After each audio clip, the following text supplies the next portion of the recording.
Neste último dia de finados, o Papa Francisco presidiu a missa em um cemitério de Roma e disse que esse é um dia marcado por tristeza, mas também por esperança. Sob céu nublado, Papa Francisco celebrou nesta quarta-feira a missa de finados no cemitério Prima Porta, um dos maiores de Roma. Porém, antes da celebração, colocou nos túmulos rosas brancas e amarelas em memória aos falecidos. Em sua homilia, lembrando o livro de Jó, o Papa falou sobre como, em meio à angústia e ao sofrimento, Jó ainda anunciava a esperança. Chi ha fatto primo questo cammino è Gesù. Noi camminiamo il cammino che Lui ha fatto. E chi ci ha aperto la porta è Lui stesso, è Gesù. Con la sua croce ci ha aperto la porta della speranza, si è aperto la porta per entrare dove contempleremo Dio. Papa Francisco acrescentou que este caminho refere-se também aos cristãos do futuro e que, apesar da morte e da dor do sofrimento que cada um experimenta em certos momentos, este caminho é sinal de esperança para continuar seguindo em frente. O Papa terminou a homilia falando novamente que, seguido do Dia de Todos os Santos, celebrado no dia 1º de novembro, finados é um dia de recordação.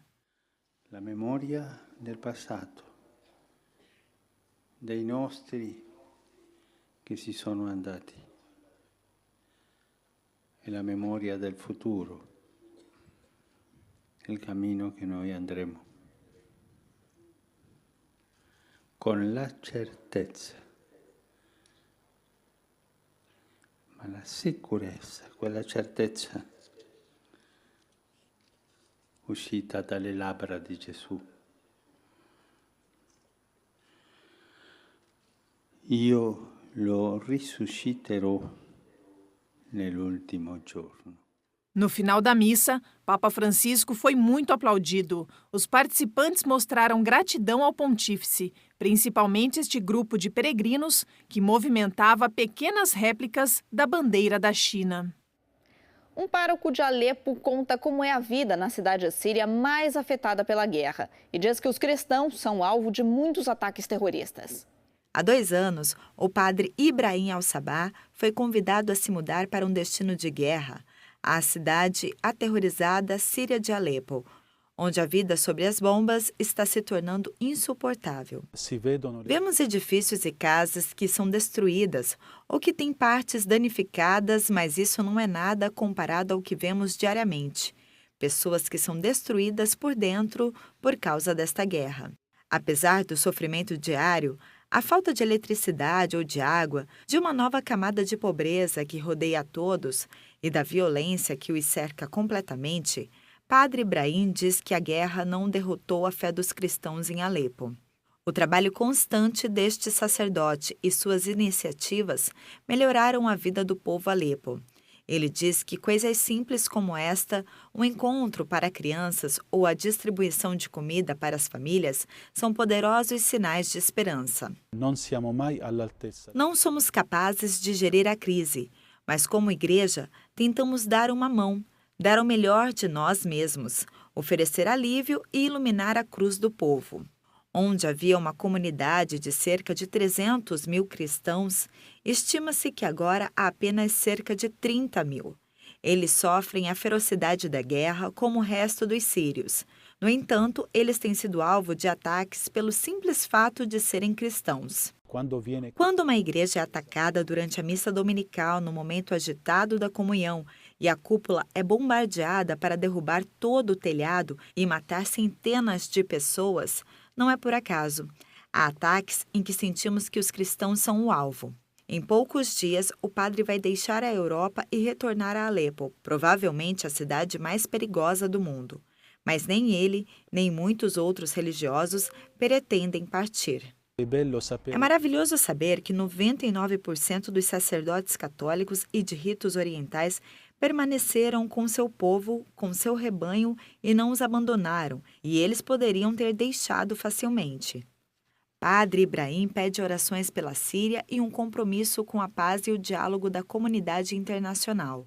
Ele espera que ninguém tenha que passar pelo que os habitantes de Alepo estão experimentando, em um lugar que já foi a joia da Síria. Um padre missionário fala sobre a situação da Igreja Católica na China e a relação do país com o Vaticano. O regime comunista na China considera Roma e o Papa Francisco como influências externas ao país que podem provocar desavenças com o governo. Por este motivo, o governo chinês criou a Associação Patriótica Católica Chinesa em 1957 para nomear, coordenar e gerenciar todos os bispos católicos da China. Muitos destes bispos, acreditando que a Igreja Patriótica não segue os ensinamentos cristãos e interfere nas relações com Roma, se recusam a reconhecer sua autoridade e a consideram como uma igreja extraoficial. Padre Bernardo Cerveleira, missionário durante muitos anos na China, assegura, entretanto, que na China há uma só igreja. Ninguém pode dizer que há duas igrejas. Na verdade, há uma igreja oficial, na qual os bispos, exceto 8, estão em comunhão com o Papa. Na igreja extraoficial, há cerca de uns 40 bispos que juram lealdade ao Papa Francisco. O desafio dos diplomáticos do Vaticano é convencer o governo chinês para suavizar esse plano antivaticanista da Associação Católica Patriótica, para que a Igreja leal a Roma seja capaz de agir livremente. Mas, se o governo assim fizer, deve pedir algo em troca. Provavelmente pedirão que o Vaticano reconheça os 8 bispos que foram excomungados e que são membros ativos da Igreja Patriótica. Padre Bernardo acredita que este seja o principal obstáculo no caminho para uma nova relação entre a China e o Vaticano. Não penso que a Igreja aceite reconhecer os bispos excomungados de uma só vez, porque entre eles há bispos que têm uma mulher e filhos. Há bispos que se recusam a pedir reconciliação. Terá que ser um processo, um por um, para ver se é possível conseguir recuperar a boa relação. E eu acho que será difícil. Se possibile riaccoglierli nella comunione. Quindi io trovo che la cosa sarà difficile. O padre considera que aproximar-se da Associação Patriótica é uma linha vermelha para o cardeal Parolin e o corpo diplomático do Vaticano. Ele acredita que um possível acordo pode melhorar a liberdade religiosa da igreja clandestina, acabando com a perseguição sofrida no país.